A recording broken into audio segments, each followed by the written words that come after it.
Je ne sais pas ce que tu en penses, mais quant à moi, cette personne, elle me donne de l'urticaire. Quoi qu'elle fasse, cela me dérange. Quoi qu'elle dise, cela me déplaît parce que je trouve que c'est inapproprié. Ou bien alors c'est hors de contexte. Ou alors c'est le ton qu'elle utilise ou les mots qui sont mal choisis selon moi. Plus on s'enfonce dans ce mécanisme destructeur et jugeant, plus on alimente toutes nos ombres. On devient tellement négatif par rapport à cette personne que notre visage se ferme et on entre en contact avec le mépris.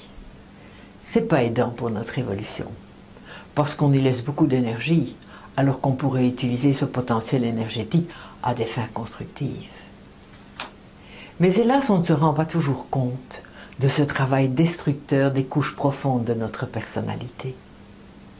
Or, si nous sommes dérangés par le comportement de l'autre, quel que soit l'autre ou quel que soit son comportement, c'est parce que cela entre en résonance avec quelque chose d'inconscient, mais qui est bien présent chez nous. Expliquons cela par le contre-exemple. Ce n'est pas fréquent, mais imaginez qu'un extraterrestre vous adresse la parole en vous demandant de lui indiquer le chemin qui mène au centre de l'identité première en contournant les palourdes paraboliques zarathoustriennes. Waouh! Que se passe-t-il? Que se passe-t-il en vous? Eh bien, en fait, il ne se passe rien, mais rien de chez rien. Parce que rien ne ressemble à cela dans toute l'étendue de votre culture, d'où il n'y a pas d'émotion, et ce n'est relié à rien. Pour que quelque chose vous interpelle ou simplement attire votre attention, ben oui, il faut que cette chose soit en écho avec quelque chose plus ou moins identique habitant à l'intérieur de vous. Si la chose qui vous interpelle est triste, cela va réveiller un écho triste également. Si la chose interpellante est drôle, cela va réveiller de la drôlerie. Si cette chose interpellante vous rend coléreux, c'est parce qu'elle fait écho à ce que vous voulez ignorer de vous-même, quelque chose dont vous n'êtes pas fier, ou quelque chose qui vous rappelle de mauvais souvenirs. Et le fait d'assister à la manifestation publique de ce que vous voudriez ignorer est insupportable. Alors pour éviter de s'identifier à cette manifestation, on se disculpe en affichant de la contestation, du rejet, du mépris, afin de créer un fossé entre l'autre et soi. Le fossé étant ainsi installé, on se sent à nouveau en sécurité par rapport au jugement des autres. Ça ne nous concerne plus. Mais la plus petite possibilité de remise en question disparaît de notre paysage, tant on s'accroche à nos nouvelles certitudes, convaincus d'avoir raison et de ne pas être mis en cause.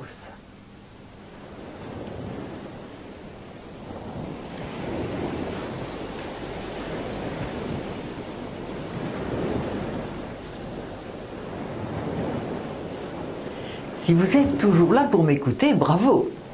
Vous avez fait le plus gros du chemin, parce que cela présuppose que vous n'êtes pas dupe du mécanisme, mais peut-être que vous aimeriez en savoir plus sur comment se débarrasser de cela. Eh bien, ensemble, nous allons apprendre à nous mettre dans les chaussures de l'autre. Au début, ce n'est pas facile, parce que ça peut réveiller chez nous le syndrome de l'imposteur. Ça peut nous donner l'impression que l'autre va le savoir et va nous en tenir rigueur. Ça peut nous donner l'impression que nous sommes en train de démissionner de notre ego. Ouh là là, ça pourrait être dangereux. En fait, non, c'est juste un contrat que vous allez passer avec votre inconscient, qui lui sait tout, car il a tout enregistré dans sa petite boîte noire. Alors vous choisissez un moment et un lieu tranquille où vous savez ne pas être dérangé. Et vous imaginez entrer dans les chaussures de cette personne dont le comportement vous dérange. Vous imaginez devenir cette personne. Vous imitez son attitude, son port de tête, sa respiration. Identifiez-vous le plus possible à son physique et laissez-vous ressentir ce que cette personne ressent à l'intérieur d'elle-même. Laissez-vous ressentir pour quelle raison cette personne manifeste-t-elle ce comportement? Quel est l'objectif de son objectif? Quelle est l'impression que cette personne a de vous? Quel est le sentiment qu'elle éprouve pour vous? A-t-elle des intentions particulières à votre égard? Explorez tout ce que votre inconscient peut vous révéler à propos de cette personne.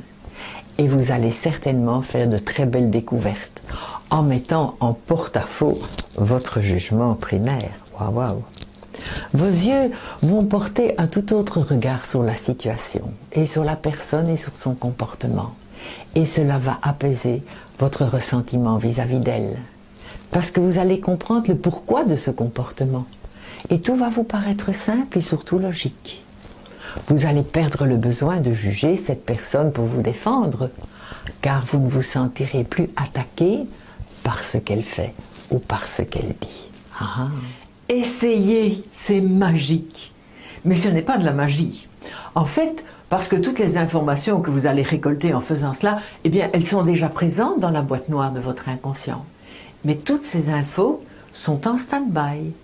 Elles attendent qu'on les sollicite. Notre boîte noire contient des milliards d'informations et il est impensable d'avoir bien sûr une telle quantité de mémoire à notre disposition. Imaginez le volume que devrait avoir notre cerveau.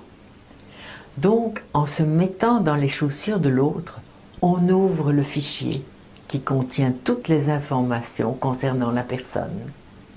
Et cette foule de données va nous permettre de dépasser nos concepts restrictifs. Alors, n'hésitez pas à le faire. Vous allez vous sentir grandi par le phénomène. Bon boulot.